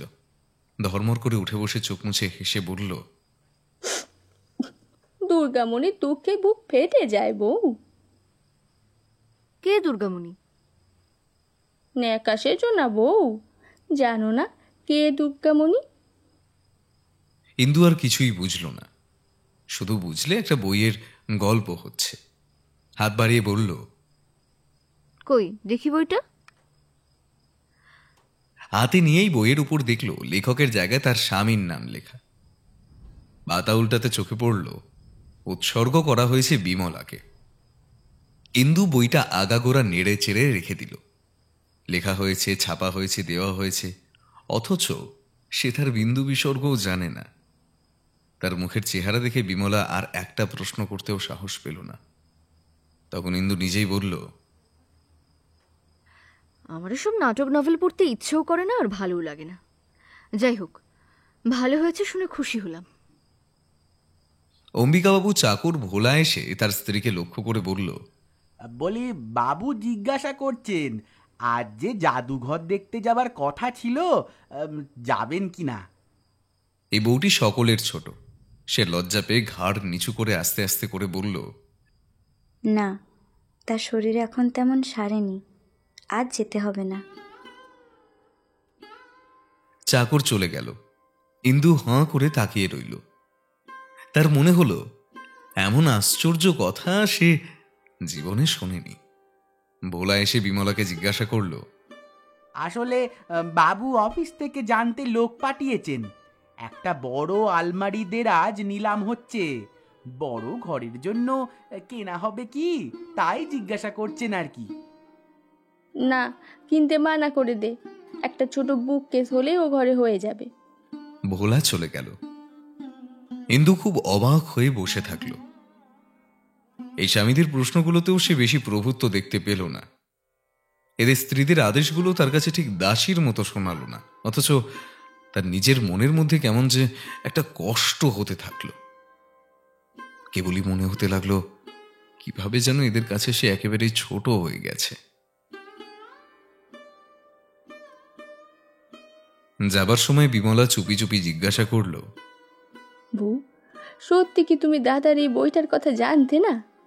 না, আমার ওর জন্য মাথা ব্যথা করে না, সারাদিন বসেই তো লিখছে, কে অত খোঁজ করে বলো তো? ভালো কথা ঠাকুরজি, কাল বাপের বাড়ি যাচ্ছি। না বউ, যেও না। কেন? কেন সে কি বুঝিয়ে বলতে হবে বউ? দাদা তোমাকে তার দুঃখের সুখের কোনো বাড়ি দেন না, তাও কি চোখে দেখতে পাও না? স্বামীর ভালোবাসা হারাচ্ছ, তাও কি টের পাও না? অনেকবার বলেছি তোমাকে, আমি চাই না, চাই না, চাই না। আমি দাদার ওখানে নিশ্চিন্তে থাকবো, উনি যেন আমাকে আর আনতে না যান, আর আমাকে যেন জ্বালাতন না করেন। এসব বড়াই পুরুষ মানুষের কাছে করো বউ, আমি তো মেয়ে মানুষ, আমার কাছে ওইসব করো না। তোমার বাবারা বড় লোক, তোমার অন্ন সংস্থান তারা করে দিয়েছেন, এই তো তোমার অহংকার।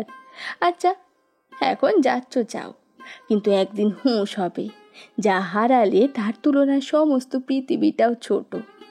বউ, তুমি যা পেয়েছিলে কম মেয়ে মানুষই তা পায়, সে জানি, কিন্তু যে অপব্যয় তুমি করলে তাতে সব ক্ষয় শেষ হয়ে যায়, মনে হয় তা চলেও গেল। সে বইটা বিমলার হাতেই ছিল। বইটার দিকে তাকিয়ে ইন্দুর বুকের ভেতরটা আরো একবার হু হু করে উঠল। বলল, অহংকার করবার থাকলেই লোকে করে, কিন্তু আমার সর্বনাশ হয়ে যাবে, যাই যাবে। সেজন্য ঠাকুরজি তুমি বা মাথা গরম করো কেন, আর আমি বা যা তা দাঁড়িয়ে দাঁড়িয়ে শুনি কেন? আমার থাকতে ইচ্ছা নেই, থাকবো না। এতে যা হয় তা হবে, কারো পরামর্শ নিতেও চাই না, ঝগড়া করতেও চাই না। বিমলা চুপ করে থাকল। তার এই দুঃখ ভগবান বুঝি টের পেল, কিন্তু এই অপমানের পর আর সে তর্ক করল না।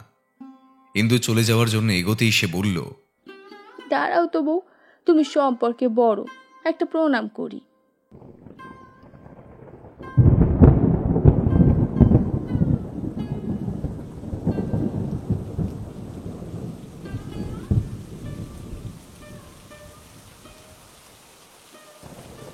সেদিন সন্ধ্যা থেকে সমস্ত আকাশ ঝেঁপে মেঘ করে বৃষ্টি পড়তে লাগলো।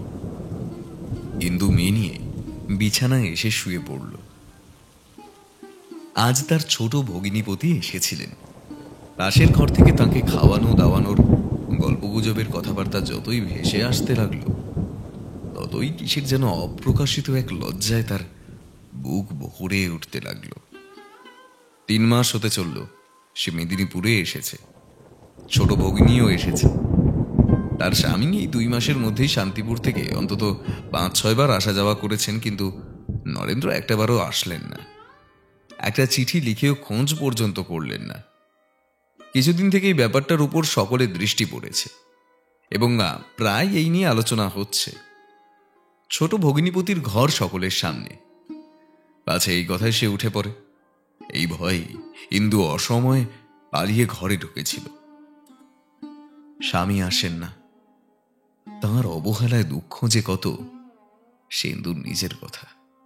সে যাক, কিন্তু এতে এত যে ভয়ানক লজ্জা সে কথা সে একদিনও কল্পনা করেনি। ভ্রূণ হত্যা নরহত্যার মতো এ যে কেবলই লুকিয়ে বেড়াতে হয়, মরে গেলেও যে কারো কাছে স্বীকার করা যায় না। স্বামী ভালোবাসেন না। এতদিন স্বামীর ঘরে স্বামীর পাশে বসে তাকে টেনে জোর করে নিজের সম্ভ্রম ও মর্যাদা বাড়িয়ে তুলতেই সে সবসময় ব্যস্ত ছিল, কিন্তু এখন পরের ঘরের চোখের আড়ালে সমস্তই যে ভাঙে ধসে পড়ছে। কি করে যে সে সামাল দিয়ে খাঁড়া করে রাখবে? আজ ভগিনীপতি আসার পর থেকে যে কেউ তার দিকে তাকিয়েছে, তার কথা মনে হয়েছে, তাকে করুণা করেছে। কমলাকে কেউ তার বাবার কথা জিজ্ঞাসা করলে ইন্দু লজ্জায় মরে যায়। বাড়ি ফেরার প্রশ্ন করলে লজ্জায় মাটিতে মিশতে চায়। অথচ আসার আগে স্বামীকে সে অনেক আঘাত দিয়ে কথা বলে এসেছিল। সংসার লালন পালন করার ক্ষমতা হলে যেন নিয়ে আসে। হঠাৎ ইন্দুর মোহের ঘোর কেটে গেল। কমলা, কাঁদছিস কেন মা? বাবার জন্যে মন কেমন করছে। ইন্দুর বুকের উপর যেন হাতুড়ির ঘা পড়ল। সে মেয়েকে প্রাণপণে বুকে চেপে ধরে ফুঁপিয়ে কাঁদতে লাগলো। বাইরের প্রবল বৃষ্টি তার লজ্জা রক্ষা করল। নিজের মেয়ে ছাড়া এই কান্নার কেউ শুনতে পেল না। তার মা শিখিয়ে দিলেন কিনা জানি না, পরদিন সকাল থেকেই কমলা বাবার কাছে যাবার জন্য বায়না ধরে বসল। প্রথমে ইন্দু অনেক তর্জন গর্জন করে শেষে দাদাকে এসে বলল, কমলা কিছুতেই থামছে না, কলকাতায় যেতে চায়। দাদা বললেন, থাকার দরকারটা কি রে বোন? কাল সকালেই তাকে নিয়ে জানা। আর নরেন কেমন আছে? সে তো আমাকে চিঠিপত্র লেখে না, তোকে লেখে। হুম, তা ভালো আছে তো? ইন্দু তেমন ভাবেই জানালো, আছেন।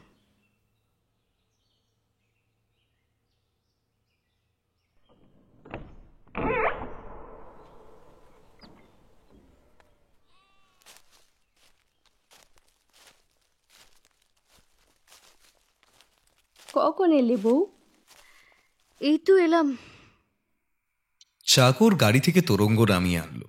বিমলা দারুণ বিরক্তি কোনো মতে চেপে রেখে বলল, বাড়ি যাওনি? না, শুধু কমলাকে সামনে থেকে নামিয়ে দিয়েই চলে এসেছি। শুধু তার জন্যই আসা, নইলে আসতাম না। না এলেই ভালো করতে বউ, ওখানে তোমার গিয়েও কাজ নেই। ইন্দুর বুকের ভিতরটা ধরাস করে উঠল। বলল, কেন ঠাকুরজি? পরে শোনো, কাপড় ছাড়ো, মুখ হাত ধোও। যা হবার সে তো হয়েই গেছে। এখন আজ শুনলেও যা, দুদিন পরে শুনলেও তাই। ইন্দু বসে পড়ল। তার সমস্ত মুখ নীল হয়ে গেল। সে হবে না ঠাকুরজি, না শুনে আমি এক বিন্দু জলও মুখে দেব না। তাকে দেখতে পেয়েছি, তিনি বেঁচে আছেন, তবু সেখানে আমার গিয়ে কাজ নেই কেন? সত্যি ও বাড়িতে তোমার জায়গা নেই। এখন তোমার পক্ষে এখানেও যা, বাপের বাড়িতেও তাই। ও বাড়িতে তুমি থাকতে পারবে না।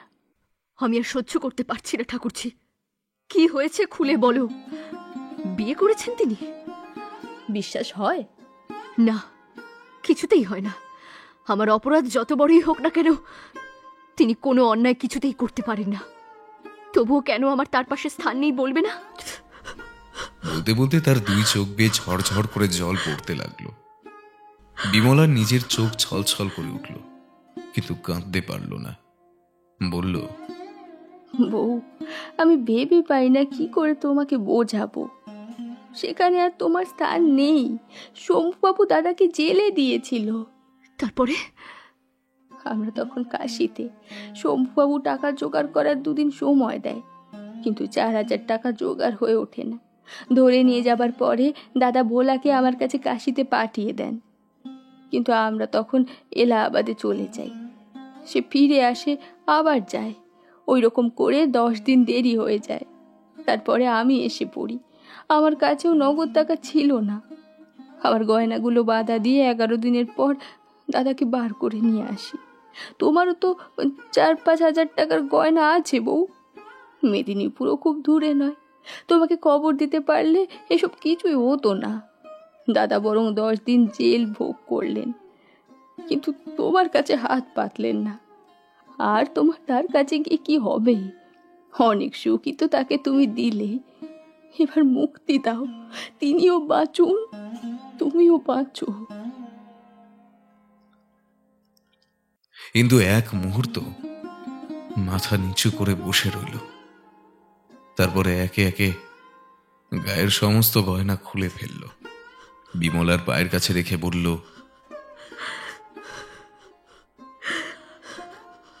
এই দিয়ে তোমার জিনিস উদ্ধার করে এলো ঠাকুরজি। আমি তার কাছেই চললাম।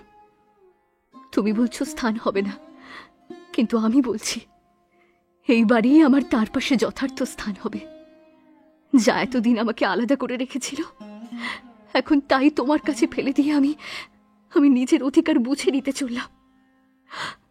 কাল একবারটি যেও ভাই, গিয়ে তোমার দাদার বউকে দেখে এসো।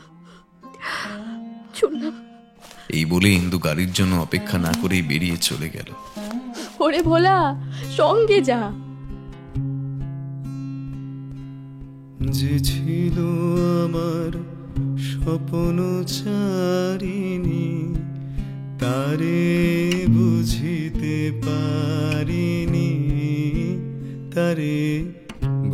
বুঝিতে পারিনি,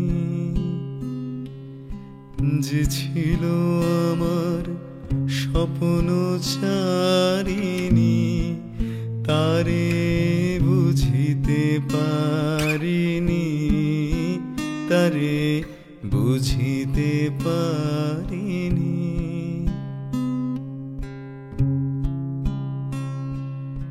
দিন চলে গেছে খুঁজিতে খুঁজিতে, যে ছিল আমার স্বপ্ন চারিণী। শুভক্ষণে কাছে ডাকিলে লজ্জা আমার ঢাকিলে গো,